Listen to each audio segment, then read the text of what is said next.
Selamat datang di Pasaman, Sumatera Barat. Dan sekarang kita berada di Jorong Sungai Pandahan, Kenagarian Sendatar, Lubuk Sekaping.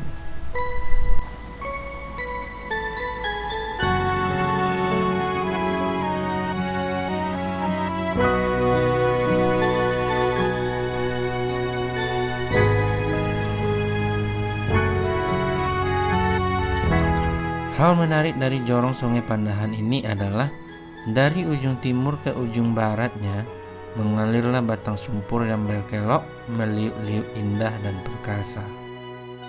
Tempat ini juga dilintasi oleh jalan raya lintas Sumatera yang menghubungkan Sumatera Barat dan Sumatera Utara. Dan di sini jugalah keberadaan sebuah makam yang diyakini sebagai leluhur sebagian besar orang Pasaman, yaitu makam Putih Sangkabulan.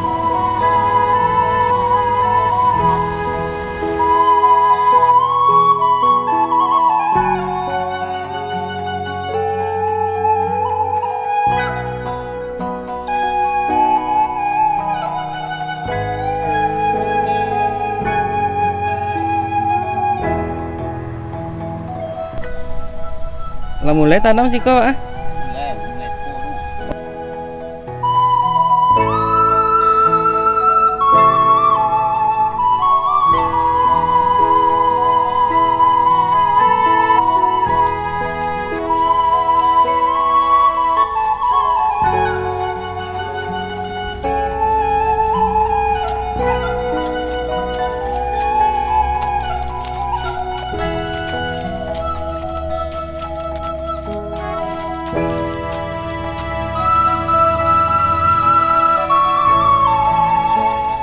Ada banyak tempat di Tanah Pasaman ini yang berkaitan dengan nama Putih Sangkabulan, seperti air terjun Putih Sangkabulan di Sundata, candi atau biaro Putih Sangkabulan di Tanjung Medan, dan tempat tertinggi di Sumatera Barat yaitu Gunung Talamau. Di puncaknya terdapat telaga bernama Talago Putri Sangkabulan. Jadi, siapakah Putih Sangkabulan ini sehingga namanya dikenal secara umum oleh masyarakat Pasaman? Sampai-sampai diabadikan menjadi beberapa nama tempat di Tanah Pasaman.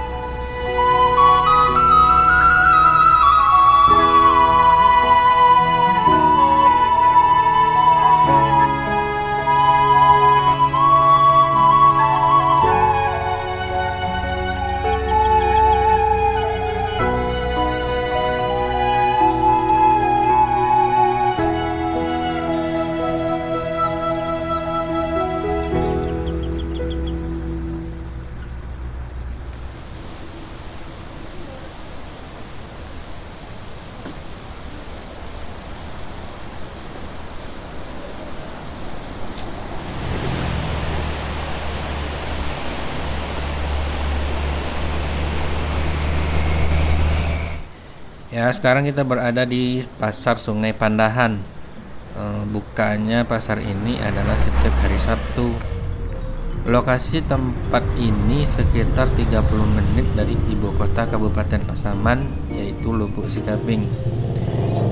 Dan jalan raya ini merupakan jalan lintas Sumatera yang menghubungkan Sumatera Utara dan Sumatera Barat.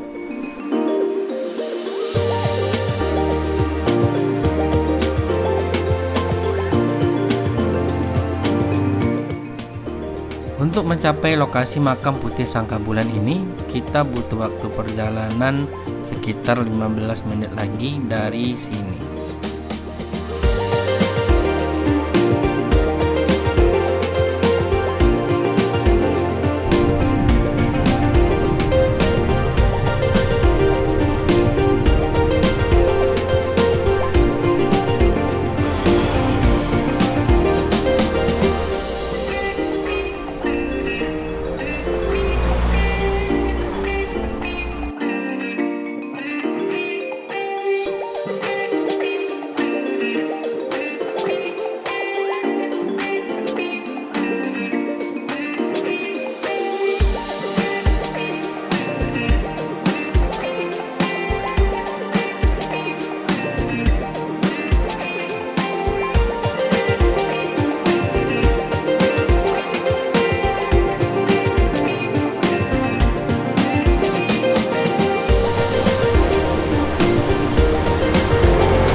sekarang kita sudah sampai di jembatan panjang Sungai Pandahan.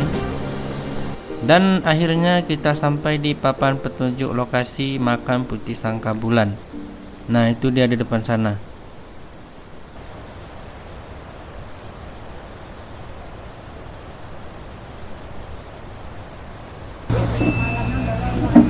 Kasih itu tuh bilo-bilo aja raminya tuh kalau kata tuh.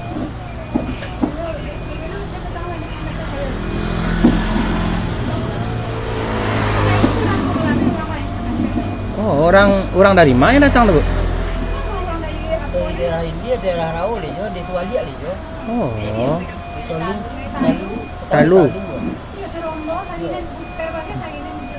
Ada keturunan dari Putih itu, Pak? Enggak.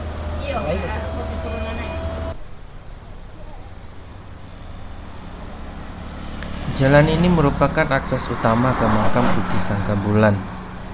Bagi yang pertama datang ke sini, mungkin jalan ini agak curam. Ya, karena bisa dibilang ini kita sedang menyusuri bukit.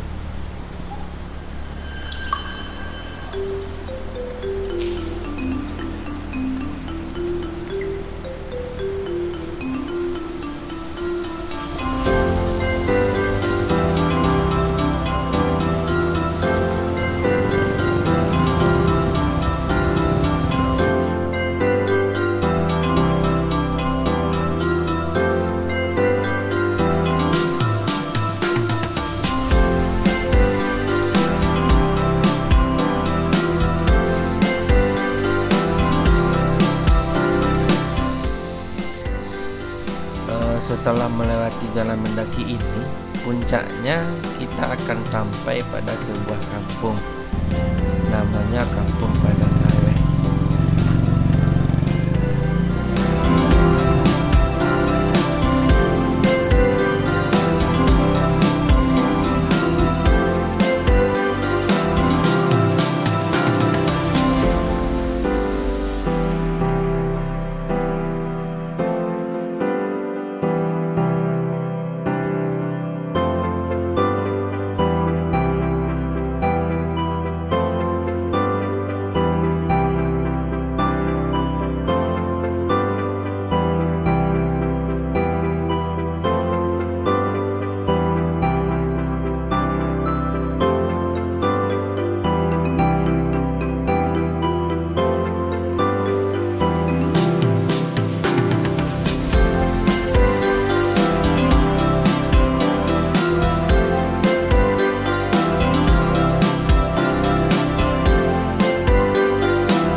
Ya, akhirnya setelah melewati Kampung Padang Laweh, kita sampai di sebuah sekolah dasar SDN 33 Sungai Pandahan.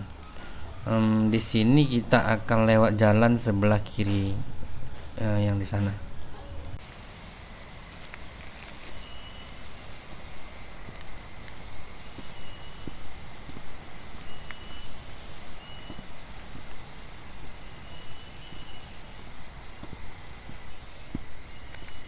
Berdasarkan cerita dari orang di desa ini, Putih Sangkabulan ini adalah seorang bangsawan yang berasal dari Istana Pagaruyung. Ia sangat cantik, baik perawakannya maupun budinya. Bahkan, saking cantiknya, ia pun diibaratkan secantik bulan yang bersinar. Dan itulah asal dari namanya, putri yang disangka seperti bulan. Makanya ia diberikan nama Putih Sangkabulan. Suatu hari, ia diutus ke Tanah Pasaman oleh Istana Pagaruyung. Bersama dengan rombongannya, berangkatlah Sang Putih ke Tanah Pasaman. Selama di Pasaman, banyaklah pemuda yang jatuh hati padanya. Termasuk di antaranya Rajo Sah Bandar dari Banio Tinggi, dan juga Rajo Songek Bawang dari Tanjung Medan. Dan dari antara kedua lelaki tersebut, Putih Sangkabulan lebih condong kepada Rajo Sabandar. Namun pada suatu hari, Putih Sangkabulan mendapatkan lamaran yang tak bisa ditolak yang berasal dari Rajo Songek Bawang. Maka Sang Putih pun mencari cara agar lamaran itu tidak sampai terlaksana. Dimintalah syarat yang banyak dan tak masuk akal oleh Sang Putih ke Rajo Songek Bawang. Dan termasuk salah satunya adalah pembangunan candi sebagai hadiah pernikahan di Kerajaan Tanjung Medan. Saat Raja Songek Bawang sibuk dengan kegiatannya, Putih Sangkabulan pun melarikan diri ke istana Rajo Sabandar di Banyo Tinggi. Di sana, Putih Sangkabulan meminta bantuan kepada Rajo Sabandar. Mengetahui Putih Sangkabulan telah pergi ke istana Rajo Sabandar, Rajo Songek Bawang pun marah. Singkat cerita, meletuslah peperangan antara Rajo Sabandar dan Rajo Songek Bawang, yang pada akhirnya dimenangkan oleh Rajo Sabandar. Setelah memenangkan peperangan, Rajo Sabandar pun menjamin keamanan Putih Sangkabulan dan para pengikutnya selama tinggal di kerajaannya.